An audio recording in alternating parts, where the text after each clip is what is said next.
தளபதியோட மாமாவா ஆமாவா இல்லையா அப்படின்னு அவர் சொல்றாரு. அவரு சொல்லுவாரு. சில்க் சுமிதா கூட எங்க சின்னாத்தான் பாரு. ஒரு கல்லூரியில் மோசடி பண்ணி அந்த நிர்வாகத்துக்கு எதிராக போராட்டம் பண்ணி மாணவர்களை தூண்டி விட்டு வெளியே வந்த மாணவர்களுடைய அப்பாவி காசை வாங்கி மோசடி பண்ணி அவன் போலீஸ்ல போய் மேல கம்ப்ளைண்ட் கொடுத்தானா இல்லையா? அந்த வழக்கு நிலுவையில் இருக்கா இல்லையா? உன்னை யார் காப்பாத்திக்கிட்டு இருக்கா? பிரியா யார்?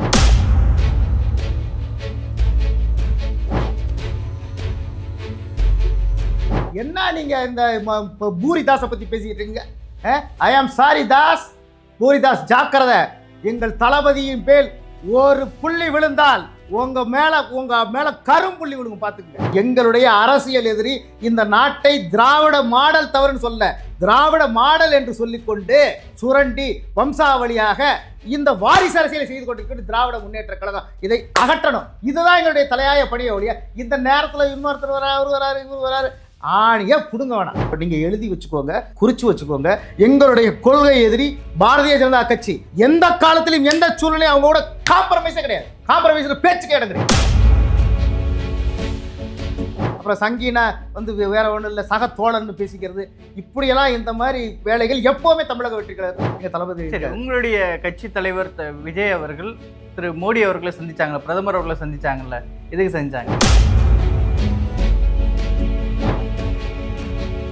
ரிஃப்ளெக்ட் வாய்ஸ் நேயர்களுக்கு வணக்கம். இன்றைய நேர்காணல் பகுதியில் நம்மோடு தமிழக வெற்றி கழகத்தினுடைய வழக்கறிஞர் ஷாகுல் அமீத் அவர்களை வரவேற்று நிகழ்ச்சிக்குள் செல்வோம். வணக்கம். வணக்கம். தமிழக வெற்றி கழகத்துடைய முதல் மாநாடு முடிந்து ஒரு மாதம் முடிந்திருக்கு. அடுத்த கட்ட செயல்பாடுகள் அப்படி ஒன்றும் பெருசாக இல்லையே அப்படின்ற மாதிரியான விமர்சனங்கள் வைக்கப்படுது. வெறும் வாழ்த்து அறிக்கை இந்த அளவில் தான் இன்னும் கட்சி இருக்குது. இந்த விமர்சனங்கள் வரதை எப்படி பார்க்குறீங்க? இல்லை, அது இயற்கையானது தான். கட்டமைப்பு ஒன்று இப்போ மாநாடு நடந்துச்சு, நல்லாவே உங்களுக்கு தெரியும். மாநாட்டில் பொறுப்பாக நானும் கூட அந்த மாநாட்டு பொறுப்பாளர் ஒரு ஆள் தான். எல்லாமே தற்காலிகமாக தான் போடப்பட்டது. இப்போ கட்சியில் கட்டமைப்புன்றது ஒரு ஸ்கெல்டன் உருவாக்கணும் இல்லையா? அந்த கட்டமைப்பு பணிகள் நடந்துக்கிட்டு இருக்குது. அப்படிங்கும்போது இப்போ யார் போய் எதுவும் சொல்லிட முடியாது. கட்டமைப்பு நடக்கும்போது அவங்க போய் தன்னிச்சையாக எதுவும் பேச முடியாது. ஒவ்வொரு விஷயங்களையும் இப்போ உறுதிப்படுத்திக்கிட்டு இருக்காங்க. தற்காலிகமாக போடப்பட்டவங்கள நிரந்தரமாக ஆக்கிட்டு இருக்கிறாங்க. மாவட்ட தலைவர்கள் அவங்கவுங்களாம் அதை முறைப்படி அறிவிப்புகள் வெளியாகும். இதை தாண்டி தளபதி அவர்கள் இப்போ என்ன பண்ணாங்கன்னா, அவங்க மாநாட்டுக்கு உதவி செய்தவர்களை இப்போ நம்ம சராசரியாக நம்ம தமிழ்நாட்டில் பார்த்துருக்கோம். நீங்கள் ஒரு பத்திரிகையாளராக உங்கள் அனுபவத்துலையும் பார்த்துருப்பீங்க. ஒரு மாநாடு நடத்துனாங்கன்னா அந்த மாநாட்டுக்காக எவ்வளவு பேர் பணம் கொடுத்தாங்க, அதில் ஏதாவது பட்டியல் இருக்குமானா? எனக்கு நினைவு தெரிஞ்ச வரைக்கும் மாநாட்டு இடத்துக்கு பணம் கொடுத்ததை அரசியல் கட்சிகள் இதில் வரலாற்றில் இல்லை. பணம் கொடுக்காட்டி கூட பரவாயில்லை, உங்களுக்கு கடந்த கால அரசியல் வரலாறு சொல்கிறது என்கிட்ட புள்ளி உரங்கள் இருக்குது, வேணால் நான் தர்றேன், நீங்கள் டிஸ்பிளே கூட பண்ணலாம். மாநாடு நடத்தின இடங்களில் போய் அந்த நிலத்து உணர்வுகளை மிரட்டி வாங்கிறதுக்கு முயற்சி நடந்த வரலாறு இருக்குது. அது மட்டும் இல்லை, காசு கொடுக்காமல் அதை அபகரிக்கிறதுக்கு நடந்த முயற்சிகள்லாம் இருக்குது. அது மட்டும் இல்லை, அந்த நிலத்தை கம்மியான ஈனக்கரையத்துக்கு வாங்கி அதை பிளாட்டு போட்டு விற்ற வரலாறுகளும் உண்டு. இப்போ மாநாட்டுக்கு இடம் கொடுக்கறதுனாலே உயிரை கையில் பிடிச்சிட்டு கொடுக்குற மாதிரி தான் அந்த லேண்ட் ஓனர்ஸ் கொடுக்க வேண்டிய கட்டாயத்தில் யாருக்கு? இந்த ஏற்கனவே இருந்த அரசியல் கட்சிகளுக்கு. அது ஏ கட்சி, பி கட்சி, சி கட்சி, யார் வேணாலும் இருக்கலாம். ஆனால் இப்போ நம்ம தளபதியோட ஸ்டைல் என்னன்னா, மாநாட்டுக்கு நீங்கள் இடம் கொடுத்தா உங்களை கூப்பிட்டு மரியாதை செய்கிறது மட்டும் இல்லை, உங்களுக்கு தங்கத்தில் உங்கள் கரங்களுக்கு நாங்கள் மோதிரம் அணிவிச்சு உங்களுடைய பகுதியை நாங்கள் அது மட்டும் செய்யலாம். அந்த விவசாய நிலங்கள் இருக்கு இல்லையா, அதை சீரமைத்து அந்த விவசாயிகள்கிட்ட நீங்கள் போய் பேட்டி எடுத்தீங்கன்னா சொல்லுவாங்க, அதை இன்னும் மேம்படுத்தி விவசாயத்துக்கு உகந்த காலம் மேம்படுத்தி அந்த பகுதியில் ஒரு கோரிக்கை வச்சாங்க. இங்கே கால்நடைகள் அடிக்கடி இடி மின்னல்லாம் சாகுதுன்னு. அதற்கான ஒரு டவரையும் அமைச்சு இவ்வளோ விஷயங்களை செஞ்சு கையில் கொடுக்குறாங்க. அரசியல்ன்றது இப்போ என்ன, உங்கள் இதில் நான் வரும்போதே ஒரு விஷயத்தை பார்த்தேன், ரொம்ப எனக்கு அற்புதமாக இருந்துச்சு. பேசுகிறவங்க தான் திறமைசாலிகள் அல்ல, அமைதியாக இருப்பவர்கள் அவர்களை விட புத்திசாலி, அறிவாளி என்பதை மறந்து கேட்கிறவங்க தான் மிகப்பெரிய அறிவாளின்ற ஒரு விஷயம் உங்களுடைய அந்த அலுவலக முகப்பில் நான் பார்த்தேன். அதுதான் எங்கள் தளபதி செயலில் செஞ்சு. இப்போ இவ்வளோ அரசியல் வரலாறு இருக்குது, இத்தனை கட்சிகள் ஆண்டாங்க போனாங்க வந்தாங்க, எல்லாத்தையும் தாண்டி இவங்களில் யாருக்கு இது யோசனை அல்ல, இயற்கையாக வந்த ஒரு செயல். ஒரு திட்டம் வாங்கணும், அது இயல்பில் வந்தால் தானே வரும். இது இப்போ சொல்லி கொடுத்துருந்தா உங்களுக்கும் வியூக வகுப்பாளர்கள்லாம் இருந்தாங்க இல்லையா, பல கோடி ரூபா பணம் கொடுத்தீங்க இல்லையா, அப்படியெல்லாம் இருந்து அவங்களாம் வியூக வகுத்து ஏன் கொடுக்கல? ஏன்னா இது வியூகம் அல்ல, இது விவேகமும் அல்ல, இது நம் இரத்தத்திலே உணர்விலே கலந்தது. என் மக்கள், என் மண், என் விவசாய குடி அப்படின்ற உணர்வு இருக்கு பாருங்க, அதுதான் பெருசு. அது அது நீங்கள் என்ன நினைக்கிறீங்கன்னா, ஒரு வாத்து நீரிலே மிதக்கிறது என்று சொன்னால் கால்கள் பின்னோக்கி சென்று கொண்டு இருக்குது, முன்னோக்கி சென்று பார்க்கறதுக்கு அது ஏதோ தூங்கிட்டு இருக்க மாதிரி தெரியும். அதுபோல் நம்ம வேலையை செஞ்சுக்கிட்டு இருக்கிறோம். வேலை என்பது உங்களை மாதிரி தெருவில் நின்று கத்துவதல்ல, இது பண்ணுறதல்ல. அறிக்கைகள் விட்டாலும் இது வந்து மிகப்பெரிய வீச்சை தாக்கத்தை ஏற்படுத்தி ஒரு செயல்தான், பல தாக்கங்கள். தொகுதி ஆட்களை தவிர வேற யாருன்னா வேலை செய்ய வந்தா நான் வேலை செய்ய அனுமதிக்க மாட்டாங்க. நீங்க அமைச்சர்கிட்டையும் சொல்லிடுறேன், சிஎம் அப்படி நீங்க முடிவு பண்ணுங்க. நேரே உரிமையா சொல்லு.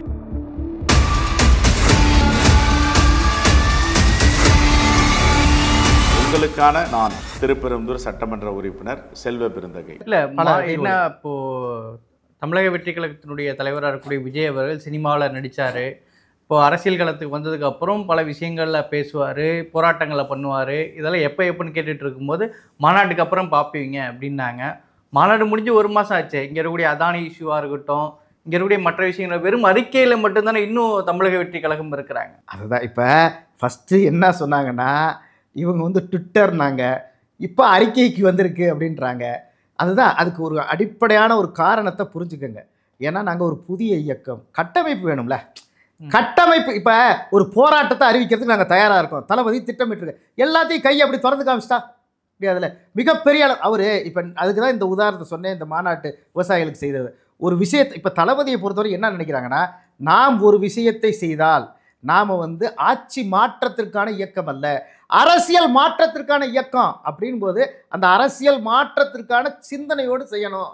அப்படிங்கும்போது விரிவாக அலசி எல்லாருடைய யோசனைகளும் வரவேற்கப்படுகின்றன. ஒரு சாமானியனா நான் இன்னொருத்தர் யார் எங்கள் இயக்கத்தை பொறுத்த வரைக்கும் யோசனைகள் சொல்லப்பட்டாலும் அதை வரவேற்று தகவமைத்துக் கொள்ளக்கூடிய இடத்துல தான் எங்கள் தளபதி இருக்காரு. சரி, கட்சி கட்டமைப்புக்கு என்ன பண்ணுறாங்க? கட்சி கட்டமைப்பு இப்போ வந்து ஒவ்வொரு மாவட்டமாக அழைச்சி அங்கே ஆய்வுக் கூட்டம் நடந்துக்கிட்டு இருக்கு. அந்த ஆய்வுக் கூட்டங்களில் இப்போ மாவட்ட தலைமைகள் அறிவிக்கப்படும், அப்புறம் கிளைக்கழகங்கள் அணி அனைத்துமே அறிவிக்கப்படும். ஏதோ மார்க்கெட்டிங் ஸ்ட்ராட்டஜியில் தமிழக வெற்றி கழகத்தில் கட்சி கட்டுற பணிகள் நடக்கிறதா ஒரு வெளியிலேருந்து ஒரு பார்வை வைக்கிறாங்களே. அதாவது இத்தனை உறுப்பினர்களை சேர்த்தா அவங்களுக்கு கோல்டு, இவங்களுக்கு பிளாட்டினம், அந்த மாதிரி வந்து ஒரு மார்க்கெட்டிங் ஸ்டைலில் பொறுப்பு வழங்குறதுன்னு ஒன்று இருக்காமா? அது வந்து வெளியிலேருந்து என்ன வேணாலும் நம்ம ஊதி விட்டுக்கிட்டே இருக்கலாம். பல ஊதி விட்றாங்க. அதில் இது ஒரு ஒரு பக்கம் ஊதி விடுவோன்றதான். அதெல்லாம் ஏங்க, உறுப்பினர் சேர்க்கை என்பது தன்னெழுச்சியாக வரக்கூடியது. அது ஒரு ஆப்பில் அவங்க பண்ணிக்கிட்டு இருக்காங்க, அதை ஊக்குவிக்கிறாங்க, மாவட்டத்தில் ஊக்குவிக்கிறாங்க. இன்னும் சொல்லப்போனால் மரியாதைக்குரிய ஈரோடு மாவட்டத்தைச் சேர்ந்த குமாரபாளையத்தைச் சேர்ந்த அருமை சகோதரி விஜயலட்சுமி என்பவர் அணிச்சேர்க்கையினுடைய மாவட்ட உறுப்பினர் சேர்க்கைக்கு ஒரு பெண் தலைமையை ஒரு மார்ச் 8ஆம் தேதி மகளிர் தினத்திலே தளபதி அறிவித்தாங்க. அங்கீகரிக்கப்பட்ட பதவி அது. அவர்களுடைய தலைமையிலே அவர்களுடைய ஆலோசனையின் பேரில் பல்வேறு மாவட்டங்களில் இந்த அணி சேர்க்கை என்பது சிறப்பாக செயல்படுது. ஒரு 5 பேர் கொண்ட குழுக்கள் அமைச்சாங்க. எங்கள் பொதுச் செயலாளருடைய வழிகாட்டுதல் பேரில் நடக்குது. இது வந்து சும்மா நீங்கள் சொல்கிற மாதிரி மார்க்கெட்டிங் ஸ்ட்ராட்டஜி, அது அரசியல் கட்சிக்கு பொருந்தாத ஒரு விஷயம். அதை செய்யக்கூடிய அளவுக்கெல்லாம் அவங்க இல்லை, பெரிய நிர்வாகி எங்கள் பொதுச் செயலாளரை பொறுத்த வரைக்கும். அதுக்கு அந்த மாதிரி வேலைகள்லாம் இங்கே நடக்கலை. இப்படி ஊதி விடுறதா, ஊதி விட்டுக்கிட்டே இருக்க வேண்டியதான். அதில் இது ஒரு ஊத வேண்டியதான். இந்த ஊழைகள் எல்லாம் எங்களுடைய ஒரு மங்களமான ஊழைகளாக நாங்கள் பார்க்குறோம். நிறைய ஊழை விட்டுருச்சுப்பா, பரப்படுங்கப்பா அப்படின்ற மாதிரி இருக்கும். அப்படி பல பேர் ஊதி விடுவாங்க. இல்லை, மாநாடுடைய நடந்ததுக்கு பிறகு பல கட்சிகள் வந்து தமிழக வெற்றி கழகத்தை எதிர்மறையாக விமர்சனம் வைக்கிறத, தாக்குதல் நடத்துறதெல்லாம் பார்க்க முடியுது. இப்போ நீங்கள் வந்து தமிழக வெற்றி கழகத்துடைய மாநாடுக்கு அப்புறம் வந்திருக்கக்கூடிய இந்த விமர்சனங்கள் உங்களுக்கான எதிரிகளாக ப்ரொஜெக்ட் ஆகிறாங்களா? அது உதிரிகளை நாம் எதிரிகளாக எடுத்துக்கொள்ள முடியாது. உதிரிகள்னு யாரை சொல்கிறீங்க? எத்தனையோ கட்சிகள் இருக்கலாங்க, எத்தனையோ நபர்கள் இருக்கலாம். ஏன்னா இப்போ இங்கே வந்து இப்போ சோசியல் மீடியாவில் உங்களை போன்ற நல்ல நெறியாளர்களும் இருக்காங்க, நல்ல சேனல்களும் இருக்காங்க. சில பேர் வந்து ஒரு நடுநிலை தவறி அதை வந்து ஊகப்படுத்தி தப்பான விஷயத்தை கூட ரைட்டாக பண்ணுறதுக்கெல்லாம் நிறையா சேனல்கள் இருக்காங்க. அது எத்தனையோ பேர் ஒரு தனிநபராக நின்று கத்திக்கிட்டு கிடக்குறாங்க. அப்படி ஊகப்படுத்துகிறவங்களை பற்றி நமக்கு கவலை கிடையாது. நமக்கு முக்கிய எதிரி, எங்களுடைய அரசியல் எதிரி இந்த நாட்டை திராவிட மாடல் தவறுன்னு சொல்ல, திராவிட மாடல் என்று சொல்லிக்கொண்டு சுரண்டி வம்சாவளியாக இந்த வாரிசு அரசியலை செய்து கொண்டிருக்கிற திராவிட முன்னேற்ற கழகம் இதை அகற்றணும். இதுதான் எங்களுடைய தலையாய பணிய ஒழிய இந்த நேரத்தில் இன்னொருத்தர் வராரு இவர் வராரு ஆணியை பிடுங்க வேணாம். பிடுங்கிறதெல்லாம் தேவையில்லாத ஆணி. சரி, நீங்கள் வாரிசு அரசியலுங்கிறது திமுகவில் மட்டும்தான் இருக்குதா? திமுகவில் இருக்கிற வாரிசு அரசியல் மட்டும்தான் தமிழக வெற்றி கழகத்துக்கு கண்ணுக்கு தெரியுதா? உங்கள் வீட்டில் இருக்கிறத பிரச்சனையை பார்த்தா பக்கத்து வீட்டில் நீங்கள் உடனே கேட்கலாம், காங்கிரஸில் இல்லையா, அதில் இல்லையா, இதில் இல்லையா. எங்களுக்கு பாஜக ஒரு விஷயம் தெரிஞ்சுக்கிறேன், கொள்கை எதிரியோட நீங்கள் எழுதி வச்சுக்கோங்க, குறித்து வச்சுக்கோங்க. எங்களுடைய கொள்கை எதிரி பாரதிய ஜனதா கட்சி. எந்த காலத்திலும் எந்த சூழ்நிலையும் அவங்களோட காம்ப்ரமைஸே கிடையாது.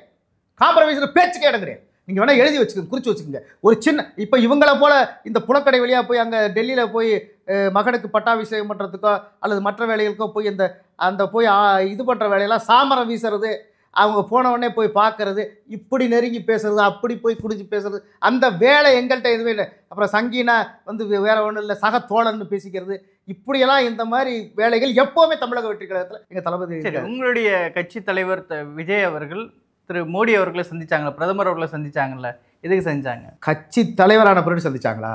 கட்சி தலைவர் என்ன கோட்பாட்டின் அடிப்படையில் அவர் இல்லை கட்சி தலைவரான பிறகு சந்தித்தார்களா? கட்சி இப்போ தமிழ்நாட்டுடைய நலனுக்காக போய் மாண்புமிகு முதலமைச்சர்கள் என்னத்துக்கு சந்திச்சோங்கிறத ஒரு விளக்கத்தை தரணும்ல. இல்லை ஒரு விஷயம் என்னன்னா, அப்பொழுது அவர் ஒரு நடிகராக இருந்தார். நீங்கள் சொல்றது கரெக்டு. அப்போ ஒரு நடிகராக இருந்தார். ஒரு திரைப்படத்தில் ஒரு சிக்கல் ஏற்படுது. மத்திய அரசு பல கோடி ரூபா போடப்பட்ட ஒரு திரைப்படம், அதில் ஒரு சிக்கல் ஏற்படுது. என்ன படத்துக்கு? அவருடைய எல்லா படத்துக்கும் சிக்கல் தாங்க. எந்த படத்துக்கு சிக்கல் இல்லை சொல்லுங்க பாங்க. உன் பையன்ல யார் இதாக இருப்பா? எல்லா பையனும் கருப்பு தான்ற மாதிரி தான். ஏன்னா அந்த மாதிரி தான். அதில் சுமார் கருப்பு என்ன, சூப்பர் கருப்பு என்ன, எல்லா இடத்தையும் பெயிண்ட் டப்பா வச்சு அடிச்சுக்கிட்டு தான் இருந்தாங்க இவங்க. ஆகையினால பிரச்சனைகள் எழுதுன்றது மத்திய தணிக்கை குழுனால பிரச்சனைகள் எழுந்தால் அந்த ப்ரொடியூசர் வந்து தூக்குமாட்டி செத்துற கண்டிஷனுக்கு போயிடுவாங்க. சில பேர் பல கோடிக்கு இருப்பாங்க. அப்பளத்தையும் விட்டு ரோட்டில் கஞ்சி இல்லாமல் தண்ணி இல்லாமல் குடும்பம் ரோட்டுக்கு வந்து கதறும் போது, சரி நாம் முன்னிலையில் இருக்கோம், ship captain of the ship, அந்த இயக்குனர் இப்படி வந்து பேசுகிறாரு, அந்த ப்ரொடியூசர் இவ்வளோ இக்கட்டான சூழ்நிலை இருக்கார், பல 100 குடும்பங்கள் தெருவில் நின்றோம், இந்த பொருளாதார எல்லாம் நின்றோம் அப்படின்ற ஒரு சூழ்நிலையில் தியாகத்துக்கு மற்றவர்களுக்கு ஒரு தியாகம் செய்யணுங்கிறதுக்காக மற்றவர்களுக்காக போய் பார்க்குறதுன்றது வேற. எங்களுக்காக போய் எங்கள் பிள்ளைய நாங்கள் முதலமைச்சராக்கணும், எங்கள் அண்ணன் தங்கச்சிக்கு இது வேணும், எங்கள் பிள்ளைக்கு வந்து அமைச்சர் பதவி வேணும், இப்படின்னு போய் பார்க்குறவங்க நாங்கள் இல்லை. இப்போ நீங்கள் தமிழக வெற்றி கழக தலைவராக போனீங்கன்னா நான் அதுக்கு பதில் சொல்ல ரெடியாக இருக்கேன். அதுக்கான சூழலே எழப்போவதும் இல்லை. இப்போ என்ன பார்வை வைக்கிறாங்கன்னா, முதல்ல பாஜக வந்து தன்னை தமிழ்நாட்டில் அரசியல் செய்வதற்கு ரஜினி அவர்களை முயற்சி பண்ணாங்க. இப்போ ரஜினி வரலன்னொன்னே அதே காலகட்டத்தில் சந்திக்கப்பட்டவர் தான் விஜய் அவர்கள். இப்போ ரெண்டாவது காயினா இப்போ விஜய் அவர்களை பாஜக தமிழகத்துக்கு தேர்ந்தெடுத்திருக்குதா அப்படின்னு ஒரு பார்வை வைக்கிறாங்களே. நான் 2007 மன்றத்தில் இருக்கேங்க. மரியாதைக்குரிய தஞ்சை சேர்ந்த விஜய் சரவணன் அவர்கள் என்ன மன்றத்தில் சேர்த்தாங்க. 2007 தளபதி பிறந்த நாளில் நாங்கள் பொதுக்கூட்டம் பேசியிருக்கோம். நான் பேசியிருக்கேன், விஜய் சரவணன் பேசியிருக்கிறாரு. என் மனைவி மருத்துவராக இருக்காங்க. எங்களுடைய தமிழ்நாடு மெடிக்கல் சென்டர் அந்த கிளினிக்கில், ஆஸ்பத்திரியில், அம்மாப்பேட்டையில், தஞ்சாவூர் மாவட்டத்தில் நாங்கள் வந்து இலவச மருத்துவ முகாம் நடத்தியிருக்கோம், ரத்த தான முகாம் நடத்தியிருக்கோம், தொடர்ந்து நடத்தியிருக்கோம். இதெல்லாம் வந்து நாங்கள் என்ன திட்டம் போட்டு இது போட்டு எங்கள் அரசியல் இதுன்றது அவர் வேட்கைன்னு சொல்கிறாருங்க. போய் மோடி சொல்லி அவங்க டாடி சொல்லியெல்லாம் வர்றதில்லை. என்ன புள்ளியிலேருந்து அரசியலுக்கு வர்றாரு விஜய்? எந்த புள்ளியில் வர்றாரு? அவர் ஆரம்ப காலத்திலேருந்தே நம்மளுடைய மக்கள் இயக்கத்தை பொறுத்த வரைக்கும், அதுக்கு முன்னாடி ரசிகர் மன்றம் அப்பா சந்திரசேகர் அவர்களுடைய தலைமை எஸ்எஸ்சி அப்பா அவங்க இதில் இருக்கும்போதும், எஸ்எஸ்சி அவர்கள் உங்களுக்கு நல்லா தெரியும், அவர் ஒரு அரசியல் ஒரு சார்பு படங்கள் நிறையா எடுத்தவர். இந்த சமுதாய சீர்திருத்தம் அவர் மண்டையில் எப்போவுமே ஊறிக்கிட்டு இருந்த ஒரு விஷயம். அப்படி இருக்கும்போது இந்த நாரிக்கிட்டு இருக்க விஷயங்கள்லாம் சரி பண்ண அவருக்கு ஒரு சிந்தனை இருந்துச்சு. ஆனால் தளபதி அதை ஏற்றுக்கலன்றதும் உங்களுக்கு தெரியும், முரண் இருந்ததும் உங்களுக்கு தெரியும். ஆனால் தளபதியே சொல்கிறாங்க, தங்கை அனிதா இறப்பு வருகின்ற பொழுது எனக்கு இதையெல்லாம் சரி செய்யணும், இது போன்ற பல பிரச்சனைகள் என்னுடைய கண்ணுக்கும் கருத்துக்கும் வருகின்ற பொழுது இதை நாம் சரி செய்யணும், இதுக்கு அரசியல் தான் ஒரு முக்கியமான புள்ளியாக இருக்க முடியும், நம்ம கையில் ஆட்சியும் அதிகாரம் இருந்தால் தான் நாம் சில மாற்றங்களை, இந்த அரசியல் மாற்றங்கள் அல்ல, ஆட்சி மாற்றம் தாண்டி அரசியல் ரீதியாக இங்கு மாற்றப்படாத பிரச்சனைகளை மாற்றணும் அப்படின்னு மாற்றிட முடியும்னு நீங்கள் நினைக்கிறீங்க? ஒரு முதலமைச்சர் பதவி மூலயமா என்ன மாற்றத்தை தமிழ்நாட்டில் செஞ்சிட முடியும்னு நீங்கள் நினைக்கிறீங்க? இந்த முதலமைச்சர் பதவி தாங்க நீங்களும் நானும் இப்படி உட்காந்து பேசிக்கிட்டு இருக்கிறத பெற்றுத்தந்தது. இந்த முதலமைச்சர் பதவி தான் கர்ம வீரர் காமராஜர் பல்வேறு அணைக்கட்டு திட்டங்களை, நீர்வழி பாதைகளை சீரமைத்து கொடுத்தது. அந்த முதலமைச்சர் பட்டம் தான். இப்போ நீங்கள் சொல்கிறீங்க, இப்போ நீங்களே சொன்னீங்க விஜய் அவர்கள் அரசியல் வருகைக்கு ஒரு முக்கியமான காரணம் அனிதா அவர்களுடைய இறப்பு இருக்குது, அதாவது நீட் இருக்குது அப்படின்னு சொல்ல வரீங்க. ஒரு முதலமைச்சர் பதவி மூலமாக எப்படி நீட்டை ஒழிக்க முடியும்னு நீங்கள் வழிகாட்டுங்க. இங்கே பாருங்கள், இவங்க சொன்னாங்கள ஒரு செங்கலை எடுத்துகிட்டு போய் நாங்கள் நீட்டை ஒழிச்சிடறோம், நாங்கள் வந்து இது பண்ணிடுறோன்னு இவங்க ஒரு பிரச்சாரத்தை முன்னெடுத்தாங்க. இவங்க எய்ம்ஸை கட்டிட்டாங்களா, நாங்கள் நீட்டை ஒழிச்சிருவோம், இப்படிலாம் ஒரு பிரச்சாரத்தை முன்னெடுத்தாங்கல்ல. அதுவல்ல நாங்கள் எடுக்கிற பிரச்சாரம், அதுவல்ல ஆக்கப்பூர்வம். இப்போ நீங்கள் எந்த வழி அப்படின்னா எல்லா வழியும் சொல்லிட்டா உங்கள் தேர்தல் அறிக்கையில் போட்டு பெற மாட்டாங்க அவங்க. இப்போ ஒரு சட்ட வல்லுநராக நான் சொல்கிறேன், ஆக்கப்பூர்வமான ஒரு விஷயங்கள் இருக்குது. ஒரு சின்ன விஷயம் சொல்கிறேன் பாருங்கள். ஒன்றும் இல்லை, ஒரு நாடுகளுக்கு இடையில் இப்போ நம்ம வந்து மீனவர்கள் சுட்டு படுகொலை தொடர்ந்து செய்யப்பட்டுக்கிட்டு இருக்காங்க. மூர்க்கத்தனமா நான் என் படையை அனுப்பிச்சாங்க அவனை சுட்டு தள்ளிடுவார் அப்படின்ற பேச மூர்க்கத்தனம் முட்டாள்களுடைய பேச்சு. ஆனால் நீங்கள் வந்து அதை வந்து ஆக்கப்பூர்வமாக சிந்திச்சு பாருங்கள். ஒரு 2 நாடு, ஒரு வழக்கறிஞரை பார்க்குறேன், ஒரு பிரச்சனை இருக்குது, என் நாட்டு மீனவன் பக்கத்து இதில் எல்லை தாண்டும் பொழுது அவனுக்கு பிரச்சனை இருக்குது. 2 நாடுகளுடைய எல்லை பிரச்சனை, கச்சத்தீவெல்லாம் விட்டுருங்க, மறந்துடுங்க. 2 நாடுகளுடைய எல்லை பிரச்சனை எந்த இடத்துக்கு போகணும்? நீர்வழி பாதைக்கு அட்மிரால்டி கோர்ட், புரியுதா? அட்மிரால்டி கோர்ட், அடுத்து சர்வதேச நீதிமன்றம் எடுத்து போயிருக்காங்களா? அதான் இப்போ எந்த வழியில் யோசிப்பீங்கன்னு கேட்டீங்கல்ல, இப்படி ஒரு வழி இருக்க, இதை யோசித்தார்களா அப்படிதான் என் கேள்வி. யோசிக்க கூட இல்லை. அதுக்கு முதலமைச்சர் அதிகாரம்ன்றது தேவையில்லை, அதுக்கு சட்ட போராட்டங்களே போதுமே. சட்ட போராட்ட தனி மனிதன் செய்ய முடியாது. சில விஷயங்கள் சட்டசபையுடைய அனுமதியும் வேணும், பாராளுமன்றத்தினுடைய அனுமதியும் வேணும். இப்போ நீட்டுக்கு நீங்கள் என்ன தீர்வு சொல்கிறீங்க? இப்போ அவங்க ஒரு ரகசியம் சொன்னாங்க, ரகசியங்கிறது அவங்க ஒன்றும் செய்யலைன்னு நம்ம உங்களை போன்றவர்கள் விமர்சனம் வைக்கிறீங்க. இப்போ தமிழக வெற்றிக்கழக ஆட்சிக்கு வந்தால் இதெல்லாம் எப்படி மாற்ற போகிறீங்க? நிச்சயமா எல்லாத்துக்கும் ஒரு வழிவகை. இப்போ அதை வந்து வெளிப்படுத்தி டிக்ளேர் பண்ணுற இடத்துல நான் இல்லை. நான் சொல்கிறது புரியுதுங்களா? இருக்கும், எனக்கு அதற்கான ஒரு திட்ட முன்வடிவு இருக்கும். எங்கள் பொதுச் செயலாளருக்கு இதை விட திறம்பட்ட திட்ட முன்வடிவு இருக்கும். எங்கள் தளபதிக்கு அதை விட மிகப்பெரிய திட்ட முன்வடிவு இருக்கும். அதை சொல்ல வேண்டிய நேரத்தில் சொல்ல வேண்டிய ஒரு திட்டம் இருக்குது, பிளான் இருக்குன்னா இன்னைக்கு இருக்கிற அரசை வந்து இந்த வழியில நீங்க செய்யணும், இந்த வழியில நீங்க செய்யல அப்படின்னு நீங்க அவங்க நிர்பந்தத்தை பண்ணி போராட்டம் பண்ணலாமே. ரொம்ப அழகா சொல்றீங்க, ரொம்ப அழகா பேசுறீங்க, சூப்பரா பேசுறீங்க. அருமை ஐயா ராமதாஸ் ஐயா வந்து எவ்வளவு பெரிய அனுபவசாலி. அவர் வந்து ஒரு விஷயத்த சொல்றாரு, அவருக்கு வேற வேலையில்லைன்னு சொல்லிட்டு போகுது இந்த அரசு. காது கொடுத்து கேட்க தயார் இல்லை. செவிட்டுத்தனமாக இருக்கக்கூடிய மலட்டு அரசாங்கத்துல நீங்க எப்படி மண்டியிட்டு கெஞ்ச முடியும்னு சொல்றீங்க? காதுகள் செவிடு, கண்கள் குருடு. குடித்துதான் இங்க குருடானும் இல்லை. இங்க படித்தும் இங்க வந்து படித்தவனை விட கேவலமான இந்த உலகத்தில் கிடையாது. MCom, MBA, MCA, ME, MTech, MEd போன்றவங்கெல்லாம் ஜவுளி கடையில் அந்த பொம்மைகளுக்கு துணியை மாட்டி விட்டு அலங்காரம் பண்ணிக்கிட்டு இருக்க அசிங்கம் இந்த நாட்டில் நிறைவேறிட்டு இவங்கள்ட்ட போய் மண்டியிடணுன்றீங்களா? ஏங்க ஒன்றுமே இல்லைங்க. கல்வி இங்கு வந்து விளை பொருளுங்க, வியாபார பொருள். கல்வியை விலை பேசி விற்றுக்கிட்டு இருக்கிறான். கல்வி விளை பொருள், சரி ரைட்டு. நீ நாளைக்கு உடனே பிரைவேட் காலேஜ் நிப்பாட்டுன்னு சொல்ல, உங்கள் கண்களுக்கு, காதுகளுக்கு, கருத்துகளுக்கு உங்களுக்கு தெரியலையா? உங்களுக்கு குழந்தைங்க இருந்தால் உங்கள் குழந்தை ஸ்கூலில் படிக்கலையா? நீங்கள் ஒரு பத்திரிகையாளராக, ஒரு நெறியாளராக, ஒரு அறிவார்ந்த சமூகத்தை சேர்ந்தவராக நீங்கள் போய் இன்னைக்கு கூகுளில் தட்டினா அரசாங்கம் ஒரு டிராஃப்ட் மாடிஃபிகேஷன் கொடுத்துருக்கு இல்லையா? ஒரு கல்வி வரையறை சட்டம்னு ஒன்று இருக்கு இல்லையா? இந்த கல்வி வரையறை சட்டத்திலே, இந்த கல்வி வரையறை கொள்கையிலே தமிழக அரசு தனியார் கல்லூரி நிறுவனங்களிலே அல்லது தனியார் பழைய கல்வி நிறுவனங்களிலே இத்தனை ரூபாய்க்கு மேலே ஃபீஸ் வாங்கக்கூட ஒரு திட்டம் வச்சுருக்காங்க இல்லையா? உங்களால் ஒரு சட்டம் போட்டிருக்காங்கன்னா அந்த சட்டத்தை காதில் கருத்தில் எதுவுமே எடுத்துக்காம எத்தனை பள்ளிகள் அதை மீறிக்கிட்டே இருக்கு. ஏதாவது ஒரு ஸ்கூலை நீங்க சீல் வச்சிருக்கீங்களா?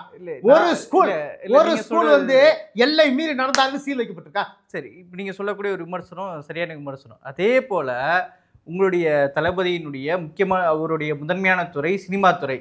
அதுலேயும் அரசாங்கம் நிர்ணயித்த கட்டணங்கள் இருக்கு. இந்த கட்டணங்கள் தான் நீங்க வாங்கணும். 120 ரூபா என்னமோ சொல்றாங்க, 120 ரூபா கிட்ட வாங்கணும் அப்படின்றது. உங்களுடைய தளபதி படங்களுக்கு இந்த கட்டண நிர்ணயத்தை தாண்டி டிக்கெட்டுகள் விற்கப்படலையா? அப்படி விற்கப்படுகிற டிக்கெட்டுகளை நீங்க வாங்காத என்னைக்காவது உங்க தளபதி சொல்லியிருக்கிறாரா? ஏங்க அவர் ஒரு நடிகர், அந்த அவருடைய ரோலை மட்டும் அவர் துறை சார்ந்த பிரச்சனை இருக்கட்டும். அவங்க பல முறை அவங்க நேரடியாக அதை வலியுறுத்துகிறார்கள். அதை செய்ய வேண்டிய இடத்துல அவர் அன்னைக்கு இல்லை. அரசாங்கம் தான் இருக்கு. தியேட்டர் நடத்துறது யாருன்னு நினைக்கிறீங்க? தியேட்டர் படத்தை தயாரிக்கிறது யார்? நாங்கள் தான். யார் தியேட்டர் படம் தயாரிச்சது? நான் தான். யார் எங்கள் முதலாளி? எல்லாம் அந்த கார்பரேட் நான் தான். யார் முதலமைச்சர்? நான் தான். சாரா யார்? நானே தான். அப்புறம் வித்தது யார்? நான் தான். செத்தது யாரு? அவன் மக்கள், அவன் அப்பாவி. என்ன ஒரு இது ஈனத்தனமான ஒரு அரசு. எல்லாமே நான் தான். அப்புறம் நான் தேன்ட்ட போய் நாங்கள் என்னத்தை போய் செய்கிறது? எதை சொன்னாலும் நான் தான். எல்லாத்துக்கும் சாட்சாத் நான் தான். இந்த இத்தனை அசிங்கங்களுக்கு நான் தான். இந்த நான் தான் பேன் தான் வேணான்னு தான் நாங்கள் சொல்கிறோம். திமுக மீது அப்படி என்ன இவ்வளோ ஒரு கோபம் வருவதற்கான காரணம் என்ன? அப்படின்னு இந்த ஆட்சி அப்படின்னு எந்த வகையில் மோசமாக இருக்குது? எந்த வகையில் சரியாக இருக்குது சொல்லுங்க. ஐயோ எனக்கு எப்படி சொல்கிறது? எந்த வகையில் சரியாக இருக்குது? எந்த வகையிலையுமே சரியா இல்லைங்க. நான் காலையில் எந்திரிச்சு வந்ததுலேருந்து ராத்திரி படுக்கிற வரைக்கும் எனக்கு எந்த வகையிலையும் சரியா இல்லைங்க. எங்க பஞ்சு முட்டாய்க்கும் பஞ்சா உள்ள இட்லிக்கும் கூட போய் ஒரு தரக்கட்டுப்பாட்டு அதிகாரி டபால்னு போய் பிடிச்சிட்டு வந்தார்.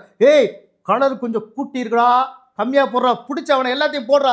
ஏய் அந்த மீன் கண்ணு கொஞ்சம் சிவப்பாடா, வெள்ளையா இருக்கடா, புடுறா, அட்ரா, எல்லாத்தையும் கொண்டு வந்து போடுறா, ஃபினாயில ஊத்துறான்னு சொல்கிறீங்கல்ல. இந்த அரசாங்கம் நடத்தக்கூடிய தலித் மாணவர்களுக்கான ஹாஸ்டலில் அரசாங்கத்தினுடைய சத்துணவு கூடங்களில், அரசு இன்றைய அரசு நடத்தக்கூடிய அம்மா உணவகங்களில் போய் நீங்கள் என்னைக்காவது உங்கள் அரசாங்க ஆஸ்பத்திரி கேன்டீன்களில் இந்த இந்த உணவு கட்டுப்பாட்டு அதிகாரி எத்தனை முறை போய் ஆய்வு செஞ்சுருக்காரு, எத்தனை பேரை பிடிச்சி சீல் வச்சுருக்காரு? எதை நீங்கள் ஃபஸ்ட்டு பார்க்கணும்? ஏழை எளிய மக்கள் பயன்படுத்தக்கூடிய இந்த சாமானியர்களுடைய இந்த உணவு கூடங்களை நீங்கள் போய் சரி செய்யணுமா? அப்பாவி ரோட்டோரம் கடை வச்சு வத்துக்கிட்டு இருக்க மீனையும் பஞ்சு மிட்டாயின்னு போகிற பஞ்சு மிட்டாய்க்காரனையும் தூக்கி உள்ளே போடுவீங்களா? என்ன அரசாங்கம் சார்? அட போங்க, எல்லாம் சரியாக இருக்குது. என்ன இது ஏன் கோவம்னா மக்கள் அப்படியே புள்ளிங்கி போயிருங்க, புள்ளிங்க அப்படியே வெடிச்சு செதறிடுவான் போல இருக்குது. அப்படி இருக்குது. என்ன அதாவது சங்க இலக்கியத்தில் ஒரு காட்சி உண்டு. பாம்பு தீண்ட, பசு சாக, கொடுமழை பெய்ய, கொள்ளை ஒரு பக்கம் களவு போக, இளவு விழ, ஏன்னா அத்தனையும் ஒரு குடும்பத்தில் நடக்கும் பொழுது ஒருவன் அப்படி என்ன செய்வதென்று அப்படியே தவித்துக் கொண்ட ஒரு காட்சி இருக்கின்றது. அந்த காட்சி தான் தமிழகத்தினுடைய இன்றைய காட்சி. அதுக்கு சாட்சி இந்த ஆட்சி. சரி, இன்னொரு பக்கம் உங்களுடைய தலைவரை நோக்கி, விஜய் அவர்களை நோக்கி பல்வேறு விமர்சனங்கள் வரதை பார்க்க முடியுது. குறிப்பாக நடிகர் விஜய் அவர்கள் இன்றைக்கு தமிழக வெற்றி கழக தலைவராக ஆவது, இந்த அரசியல் பிரவேசங்கிறது ஒரு கிறிஸ்தவ மிஷினரிஸால் தான் அவர் இயக்கப்படுகிறார் அப்படின்னு சொல்லிட்டு ஒருத்தர் தொடர்ந்து பேசிகிட்டு இருக்கிறாரு. அவருடைய மாமா பிரிட்டோ அப்படிங்கிறவர் தான் இவர் விஜய்க்கான எல்லா வியூகங்களையும் புகுத்து தராரு அப்படின்ற மாதிரி சொல்கிறாங்க. ஒரு கிறிஸ்தவ மிஷினரிகளால் தமிழக வெற்றி கழகம் உருவாக்கப்பட்டிருக்குதா? விஜய் அவர்கள் கிறிஸ்தவ மிஷினரிக்காக தான் அரசியல் பற்றாரா? வாங்க, எந்த ஒரு அதாவது எப்படி இருக்குன்னு சொன்னால், லிப லிப கர லிபா, ஆஹா லிப லிப கர லிபா அப்படின்னு என் தலைவர் முன்னாடியே டிஆர் பாடி வச்சுட்டு போயிட்டாரு. அப்படின்னா என்ன அர்த்தம்னா, அப்படி தான் அர்த்தம் இல்லாத கேள்வி இது. என்ன தெரியுமா? ஏங்க நான் கேட்குறேன், ஒரு கற்றறிந்த நெறியாளர் நீங்கள், யாருங்க அந்த சேவியர் பிரிட்டோ? மாமாவா? சொல்லுங்க பாவம். அப்படின்னு ஒருத்தர் அதுதான் அந்த நரி, நரி. அதான் ஏன்னா அது அது அது மாரியா இருக்கலாம், சொரியா இருக்கலாம், மரியா இருக்கலாம், அது ஏதோ ஒரு நரி. இப்போ இங்கே இருங்க, சேவியர் பிரிட்டோ முதல்ல தளபதியோட மாமாவா? ஆமாவா இல்லையா சொல்லுங்க? அப்படின்னு அவர் சொல்கிறாரு. அவர் சொல்லுவார். சில்க் சுமிதா கூட எங்கள் சின்னாத்தான் பாரு, அவர் சொல்லுவார். சேவியர் பிரிட்டோ முதல்ல தளபதி மாமாவே கிடையாது. எங்கள் நீலகண்டனுடைய மகளார் எங்களுடைய அருமை சோபா அவர்கள் வீட்டில் குடியிருந்த ஒரு அறையில் குடியிருந்தவர் சந்திரசேகர் கல்யாணம் பண்ணுறாரு. எஸ்என் சுரேந்தர் அவங்களுடைய இன்னொரு தங்கை இருக்காங்க. வேறு யார்? எங்கேருந்து வந்தார் மாமா? அதனால சொன்னேன், லிபா லிபா கர லிபா போடு அப்படின்ற மாதிரி தான் இருக்குது. அதாவது எதுகை மோனைக்காக என்ன வேணாலும் பேசிட்டு போகிறதா மக்களை திசை திருப்புறது. முதல்ல அந்த பாயிண்ட்டே அவுட்டு. முதல்ல சேவியர் பிரிட்டோவும் சரி, அப்புறம் அவருடைய சகோதரர் அங்கே இதில் இருந்தவரும் சரி, ரெண்டு பேருமே அவங்க மாமா கிடையாது. முதல்ல அந்த பாயிண்ட்டை பிடிச்சிக்கணும். யாரோ ஒருத்தர் இவரை வச்சு ஒரு படம் எடுத்தாங்க, உடனே அவர் மாமா ஆகிடுவாரா? எங்க நம்ம டார்வின் தியரி எடுத்துட்டால் நீங்கள் கூட எனக்கு சித்தப்பா இருக்கலாம், இல்லை நான் உங்களுக்கு சித்தப்பா இருக்கலாம், அண்ணனாக இருக்கலாம், தம்பியாக இருக்கலாம். டார்வின் தியரியை பொறுத்த வரைக்கும் எல்லாரும் ஒருத்தருக்கு ஒருத்தர் உறவு தான். நீங்களும் உறவு தான், நானும் உறவு தான், தம்பி உறவு தான், அவரு உறவு தான், எல்லாரும் உறவு தான். அப்படி நம்ம எடுத்துட முடியாது. முதல்ல மாமான்றது அது ஒரு பெரிய சோமா, அது ஒரு டண்டனக்கா டனக்கு நக்கா, டண்டா டனக்கு நக்கா, அதான் மேட்ரு. மக்களை அப்படி திசை திருப்புறது. வரான் பாரு, அண்ணன் வராரு, ஆடுறா ராஜா சுற்றி வருவான். ராஜா பார்த்தா ஒரு குரங்கு இங்கே நின்றுக்கிட்டு இருக்கும். புரியுதா உங்களுக்கு? அது மாதிரி இப்போ நம்பால் என்ன தெரியுமா செய்வார்? அவர் பாருங்கள், இந்த இதை போனீங்கன்னா, இந்த இதில் போய் இந்த வெப்சைட்டில் தட்டிங்கன்னா உள்ளே வரும். அதுக்கான ஆதாரம் இந்த என் கையில் இருக்குது, காட்டு. நீ இப்படி ஆதாரம் வச்சிருக்கல, காட்டு. நீ போய் போலீஸில் கொடுக்க வேண்டியதானே. இன்னொன்று அவர் சொல்லுவார், பார்த்தீங்கன்னா நான் அங்கே ஆராய்ச்சி ஆராய்ச்சி இதை பண்ணேன், இப்படி பண்ணேன், இன்னும் பச்சையாக அவதூறு கிளப்புறது. முதல்ல அவர் மாமா கிடையாது. ரெண்டாவது கிறிஸ்டின் மிஷனுக்கு அவர் சொல்கிற தகவல் எல்லாமே நானும் ஆராய்ச்சி பண்ணி பார்த்துட்டேன். ஒன்றுக்கு ஒன்று தொடர்பே கிடையாது. நல்லா இருந்துச்சுப்பா, ஆனால் என்னப்பா பேசினார், 2 மணி நேரம் பேசலாம், ஒன்றும் தெரியலப்பா அப்படின்ற மாதிரி கதையாக தான் இங்கிலீஷ் படம் பார்த்த மாதிரி இருக்கும். அவர் என்ன ஏமாத்துறாருன்னா, இந்த நவீன யுக்திகள் என்னென்னமோ ஆவணங்கள்லாம் அவர் கையில் இருக்க மாதிரி. நீங்கள் ஆனால் பார்த்தீங்கன்னா ஸ்க்ரீனில் 2 இது மட்டும் தான். நீங்கள் நல்லா போய் பாருங்கள் அந்த காணொலியை. சும்மா அப்படி 2 இதை மட்டும் அப்படி மாற்றுவார். அதில் இருக்குது. அதுக்குள்ளே போய் பார்த்தீங்கன்னா நாங்கள் சொன்ன உண்மை. அவர் என்ன சொல்கிறாரு, அதாவது இந்த லயோலா காலேஜுடைய அலுமினி, லயோலா காலேஜில் கிறிஸ்டின் மட்டும்தான் படிச்சுட்டு இருக்காங்களா? எனக்கு தெரிஞ்சு என் சொந்தக்கார பையில ரொம்ப பையில படிச்சிடாங்க. மாப்பிள்ளை நீங்கள்லாம் எப்படா கிறிஸ்டினா? நீங்கள் எல்லா பேரும் கிறிஸ்டினா? ஏன்னா அலுமினினா முன்னாள் மாணவர்கள்லாம் சேர்ந்து ஒரு இது பண்ணி ஒரு ஃபண்டை திரட்டி அந்த காலேஜ் ஒரு யூனிவர்சிட்டியாக மாறுறதுக்கு, அதில் அந்த தகவலில் எந்த அளவு உண்மை இருக்குன்னு தெரியலை. அவர் சொல்கிறது தான். அப்படியே பார்த்தா கூட இந்த அலுமணிலாம் யார்? கிறிஸ்தவர்கள் அவங்கெல்லாம். இந்துக்கள் இருக்காங்க, ஜெயின்ஸ் இருக்காங்க, சீக்கியர் இருக்காங்க, முஸ்லீம்ஸ் இருக்காங்க, எல்லாம் தான் இருக்காங்க. இப்போ இவங்கெல்லாம் சேர்ந்து தான் படித்த கல்லூரிக்கு ஏதாவது நல்லது செய்யணும், அது ஒரு யூனிவர்சிட்டியாக மாறணுங்கிறதுக்காக ஃபண்டு ரைஸ் பண்ணுறதா அவர் சொல்கிறாரு. யார்? மாமா பிசுக்கோத்து சொல்கிறாரு, நான் சொல்லலை. என்ன, அவர் அந்த மாதிரி எதையாவது ஒன்று சொல்லி திசை திருப்புறாரு. அப்போ சரி, இது ஒரு பக்கம் இருக்கட்டும். இவங்கெல்லாம் திரட்டினாங்க. இதுக்கு லயோலா காலேஜுக்கு என்ன சம்மந்தம் இருக்குது? முதல்ல அதுவே இல்லை. ஏன்னா அதே மாதிரி சேவியர் பிரிட்டோ, சேவியர் அல்ஃபோன்ஸ் 2 பேரும் அண்ணன் தம்பி, ரைட்டு. சேவியர் அல்ஃபோன்ஸ் வந்து எவ்வளோ பெரிய கல்வியாளர் தெரியுமா? நம்ம ஒருத்தர் ஈஸியாக பேசிட்டு போயிடலாம். இன்றைக்கி இந்த சமுதாய கல்லூரின்னு சொல்கிறோம் இல்லையா, அதனுடைய தந்தை சேவியர் அல்ஃபோன்ஸ். இன்றைக்கி அரசாங்கத்தால் இவ்வளவு நர்சிங்கு அல்லது கேட்ரிங்கு அல்லது இந்த பயிற்சி கல்விகள் இருக்கு இல்லையா, அதை கொடுக்க இயலலை. அப்போ அதை முறைப்படுத்தி இந்த ஓப்பன் யூனிவர்சிட்டி அதெல்லாம் வந்து இவர் பண்ணுறதுக்கு அமெரிக்காவிலேருந்து இந்த ஸ்கீம்ஸை அடாப்ட் பண்ணி இதை ஒரு மாடிஃபை பண்ணி அரசாங்கத்தோடு இணைந்து ஒரு ப்ரோக்ராமை பண்ணி கொடுத்த மிகப்பெரிய கல்வி தந்தை அவர் செஞ்ச நல்ல விஷயங்களை முதல்ல பாருங்கள். அது மட்டும் இல்லை, அவர் எடுத்துகிட்டு போன காரியங்கள்லாம் பாருங்கள். அங்கே அமெரிக்காலாம் எப்படி தெரியுமா? நீங்களும் நானும் யாரும் டாக்டர், வக்கீல், இன்ஜினியர் என்ன படிக்கணும்னாலும் சரி, நீங்கள் முதல்ல மக்களை படிக்கணும். அதுதான் சமுதாய கல்லூரி. போய் 2 வருஷம் போ சோசியல் இன்ஜினியரிங் படிச்சுட்டு வா அப்படின்ற மாதிரி போயிட்டு தான் அதில் நீங்கள் பட்டம் பெற்று ஜெயிச்சு வந்தால், அதில் நீங்கள் பயிற்சி பெற்று வந்தால் என்ன அவங்க நினைக்கிறாங்கன்னா, அங்கே வந்து நிறைய சிங்கிள் பேரண்ட் உண்டு, அங்கே குடும்ப சிக்கல்கள், குடும்ப குழப்பங்கள் உண்டு. அப்போ என்ன பண்ணுவாங்கன்னா, யாரோ இந்த பேரண்ட்டு இல்லைனா இந்த பையன் ஒரு இதில் போய் சம்பாரிச்சுக்கிட்டு இந்த தொழில் கல்வியை கற்றுக்கிட்டு அவன் பிடிச்ச கல்வியை போய் கற்றுக்கிட்டணும். ஸோ அந்த ஒரு காரியத்தை அவர் பண்ணியிருக்காரு. இந்த அலுமினிக்கும் யாருக்கும் சம்மந்தம் கிடையாது. அவங்க வந்து ஒரு முன்னாள் மாணவர்கள். முதல்ல மக்கள் இதை புரிஞ்சுக்கணும். இப்படி நிறைய குழப்பவாதிகள் வருவாங்க. 2வது, இயேசு சபைக்கும் எங்கள் தளபதிக்கும் என்ன சம்மந்தம் இருக்குது? அவர் வந்து காஸ்ட் நியூட்ரல். அவர் நீங்கள் எந்த சர்ச்சிலையாவது போய் மண்டிட்டு வந்து இருந்தார், ஏதாவது காட்டுங்க, ஃபோட்டோஸ் இருந்தால் காட்டுங்க. அவர் காஸ்ட் நியூட்ரல். அவர் சாய்பாபா போய் கும்பிட்டுக்கிட்டு இருக்கிறாரு. ஏன்னா காஸ்ட் நியூட்ரல். ஏன்னா அவர் எல்லா மதத்துக்கும், எல்லா ஜாதிக்கும், எல்லா இனத்துக்கும் பொதுவான ஒரு மக்கள் தலைவராக இன்று மிளிந்து கொண்டிருக்கார். அப்படி இருக்கும்போது அவர் காஸ்ட் நியூட்ரல். சரி, இப்போ விஷயத்துக்கு வருவோம். ஸோ இந்த லயோலா மாணவர்கள் முன்னாள் அலுமினி. இந்த சேவியர் பிரிட்டோ, சேவியர் அல்ஃபோன்ஸ் தளபதியோடைய மாமாவே இல்லை. முதல்ல அந்த இடமே டம்முன்னு வெடிச்சு போச்சு பலூனு. 2வது, இந்த அலுமினி முன்னாள் மாணவர்களில் இந்து, கிறிஸ்டின், முஸ்லீம், எல்லா ஜெயினு, சீக்ஸு, எல்லா வேறு மாநிலத்தவர்கள் பல்வேறு பேர் இருக்கான். ஏன்னா அவன் செய்யக்கூடிய ஆக்டிவிட்டீஸுக்கும் லயோலாவுக்கும் என்ன சம்மந்தம் இருக்குது? லயோலா என்ன அவ்வளோ பிச்சைக்கார காலேஜாக இவங்கள்ட்டலாம் காசு வாங்கி இது பண்ணுவோம்? 2வது, லயோலாவுக்கு வேறு வேலையே இல்லையா? இன்னொன்று இவர் சொல்கிறாரு, சோனியா காந்தி காலத்தில் அதுக்கு சில சலுகைகளாக வழங்கப்பட்டது. அந்த சோனியா காந்தி இன்றைக்கி மரியாதைக்குரிய ஐயா ஸ்டாலின் கூட இருக்கார். அவர் எங்கள் தளபதிக்கு அவங்களுக்கு என்ன சம்மந்தம் இருக்குது? எல்லாமே அப்படியே ஒரு பின்பப்படுத்தி மக்களை குழப்பி இவர் வேறு மாதிரியான ஆள், வேற ஒரு காரியத்துக்கு வந்திருக்காரு. இதுதான் ஆர்எஸ்எஸோட திட்டம். நான் இந்த சொல்கிறாரு பாருங்க, இது எங்களுடைய வேலை இல்லை. ஆனால் இவ்வளோ தூரம் கீழ்த்தரமாக பேசுனா சொல்கிறேன். இந்த மனிதர் ஒரு கீழ்த்தரமான மனிதர். இந்த மனிதர் கீழ்த்தரமான மனிதர். தைரியம் தான் என் மேலே கேஸ் போட்டுப்பார். எப்படிப்பட்ட கீழ்த்தரமான மனிதருமா? பெண்கள் விஷயத்திலேருந்து மற்றபடி இந்த விஷயத்தில் அது பேர் என்ன, அவர் வேலை பார்த்த கல்லூரியில், ஒரு கல்லூரியில் 6 மாதத்தோட உன்னை கழுத்தை பிடிச்சி வெளியே தள்ளாங்களா இல்லையா? வெளியே தள்ளாங்க.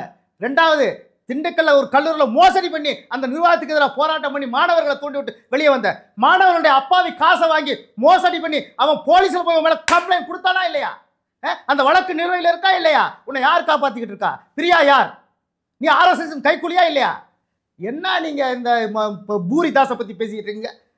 ஐ ஆம் சாரி தாஸ், பூரிதாஸ் ஜாக்கிரதை. சட்டம் படித்தவன் முறையில் உங்களை சாக்கடையில் தள்ளி உங்களை நாரடிச்சிருவேன், ஜாக்கிரதை. உங்களுடைய வரலாறு எனக்கு தெரியும், என்னட்ட உங்கள் வேலை வச்சுக்காதீங்க. எங்கள் தளபதியின் பேர் ஒரு புள்ளி விழுந்தால் உங்கள் மேலே கரும்புள்ளி விழுங்க, பார்த்துக்குங்க. இப்படிப்பட்ட ஒரு கீழ்த்தரமான நபர் வந்து சொல்கிறாரு, அவர் மக்களிடத்தில் நான் அப்படி பண்ணி கிழிச்சு. நீங்கள் யாரோட சாயல்? நான் யார் சாயல் இல்லை, யார் நிழல் இல்லை. தொட்டுப்பார், என்ன தொட்டுப்பார், நான் ஆம்பளை, தொட்டுப்பார். நான் யார் சாயல்லையும் கிடையாது, நானும் மதுரைக்காரன் தான்டா, தொட்டுப்பார். அதுக்கெல்லாம் நாங்கள் பயப்படுற ஆள் கிடையாது. எங்கள் ஊருக்காரன் சொன்னால் எப்படி கேட்குறேன்? இந்த மாதிரி கேனப்பயில பேச்ச சும்மா வச்சு 2 படத்தை கேட்டேன். பாரு பயாஸ்கோப்பு பாரு, ஐயா போடும் படத்தை பாரு, அண்ணன் படத்தை பாருன்னா உடனே வந்துடுறேன். மாப்பிள்ளை என்னமோ திர்றான்னு. நீங்கள் அது போன்ற ஆட்களுடைய தவறான பின்பப்படுத்துதல் பேச்சுக்களை நாம் தூசி அளவு கூட மதிக்க தேவையில்லை. என்னுடைய கால் தூசிக்கு சமம். எங்கள் தளபதிக்கு அப்போ நீ யாருன்னு பார்த்துக்க. சரிங்கண்ணா, நிகழ்ச்சியில் பங்கேற்று உங்களுடைய கருத்துக்களை பகிர்ந்து கொண்ட மிக்க நன்றி.